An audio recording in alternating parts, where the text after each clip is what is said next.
بسم اللہ الرحمن الرحیم۔ السلام علیکم ویورز، امید کرتا ہوں آپ خیریت سے ہوں گے۔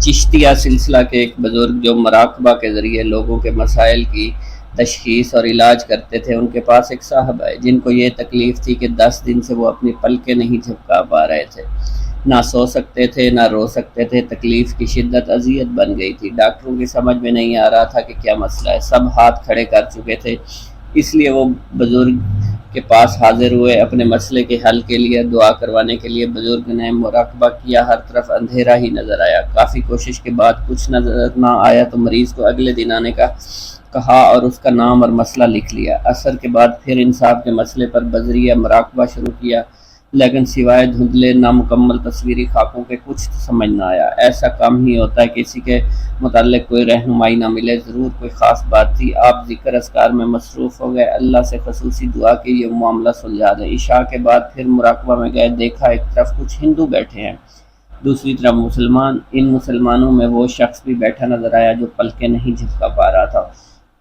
مسلمان اور ہندو دونوں مذاہب کے لوگ اپنے اپنے طریقے سے روزہ افطار کرنے کے لیے بیٹھے تھے۔ اس شخص نے اپنے ساتھ بیٹھے فرد سے کچھ کہا، جس پر انتظامیہ نے اس شخص کو سزا کے طور پر اٹھایا اور ہندوؤں کے پاس جانے کو کہا۔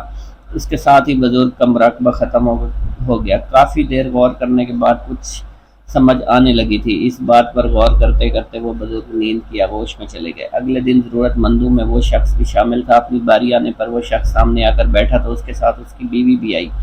بزرگ نے خیریت دریافت کرنے کے بعد پوچھا، رمضان کے روزے کیسے گزرے آپ کے؟ ہمیشہ کی طرح اچھے گزرے۔ اس دفعہ بھی اس نے جواب دیا، ہندوؤں کے روزے کے بارے میں آپ کا خیال ہے؟ میں کچھ سمجھا نہیں، لیکن اس کی بیوی کی آنکھیں کسی خیال سے روشن ہو گئی، شاید اسے بات سمجھ آ گئی۔ وہ گویا ہوئی۔ ایک دن روزوں پر بات ہو رہی تھی تو انہوں نے مذاق میں ایک بات کہی تھی کہ ہم سے تو اچھے تو ہندوؤں کے روزے ہیں، وہ پھل تو کھا سکتے ہیں روزے میں۔